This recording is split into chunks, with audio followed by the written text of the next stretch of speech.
part two of my mini series on the three stages of realization. So, in my first video, what is self inquiry? I talk about what is self inquiry.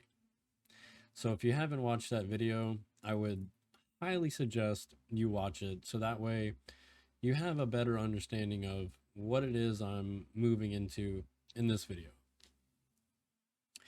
But in short, self inquiry is simply when somebody begins to investigate into the nature of one's being, to explore the question, who am I? Now, normally we conceive of ourselves, majority of the population thinks of themselves as a bundle of thinking and perceiving, a body and a mind. But through exploration and what we actually do in the direct path, which is what I mentor, through experiments and guided meditations and simple conversation, we come to the conclusion experientially that who or what we are is awareness or consciousness, whatever word suits your fancy. Now, after self inquiry, that doesn't end the process, or that's not the end of realization. We can stop here, and a lot of teachings do stop with the understanding I am awareness, but we can continue on and keep exploring ourselves and the nature of reality even more. Now, from self inquiry, we move into what is called self-abidance. And just as the name states, it means to simply abide in the self, but to do so knowingly. First, we have to know ourselves, and then we abide knowingly in and as ourselves.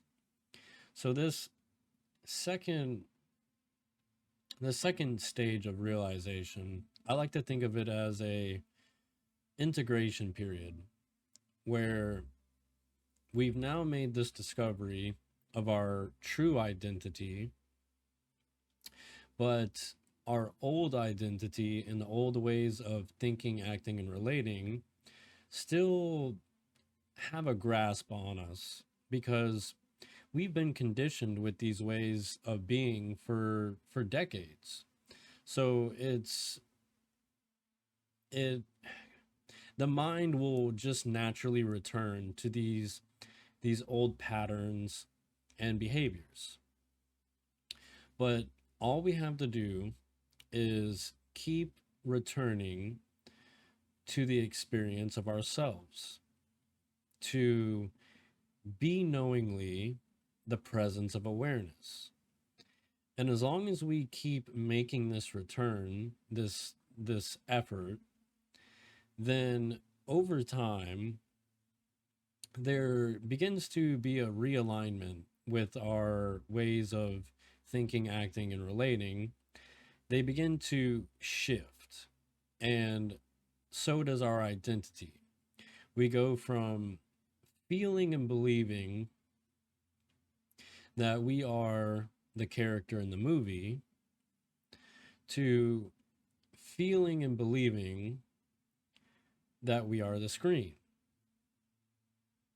So naturally, as a byproduct of understanding and abiding as our true selves, healing and liberation naturally begins to unfold. So this is why I try to tell my students and some of the people that approach me that shadow work and addressing the inner child And doing some of these progressive path means they are helpful for bringing us into a state of coherence, but they're not actually necessary.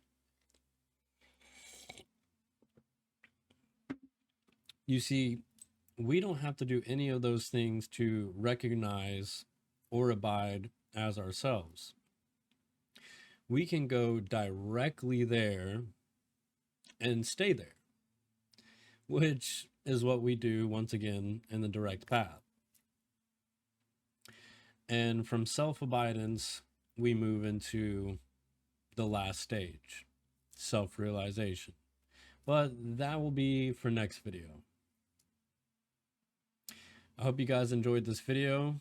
Don't forget to like, comment, and subscribe. And remember to keep your heart open and stay present.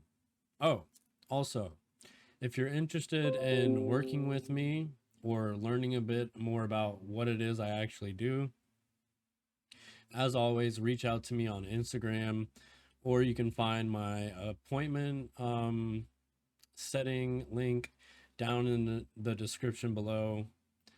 And as always, I'm looking forward to speaking with you, hearing about your story, and how I can help you on your path to enlightenment.